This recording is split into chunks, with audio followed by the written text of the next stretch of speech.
Selain menyimpan panorama dan bawah lautnya yang indah, Sabang memiliki tempat penting yang tak lengkap jika tak Anda kunjungi.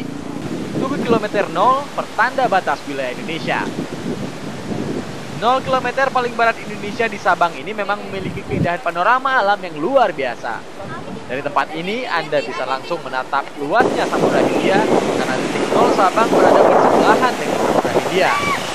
Tugu ini didirikan pada tahun 1997 dan diresmikan oleh Wakil Presiden Indonesia Tri Sutrisno kala itu. Sejak saat itu, Tugu 0 km Sabang menjadi tempat wisata andalan Provinsi Aceh.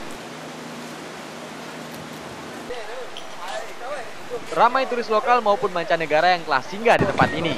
Apalagi kita bisa mendapatkan selembar sertifikat sebagai bukti bahwa pernah berada di titik 0 paling barat Indonesia ini. Namun sayangnya tempat ini tak terawat dengan baik.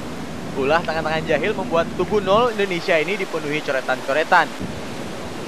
Sampah-sampah juga terlihat menggunung di sekitar lokasi. Tempat sampah yang tersedia di lokasi juga telah rusak. Burung Garuda yang dulunya sempat terpajang di ujung tugu, kini juga telah jatuh di tiup angin.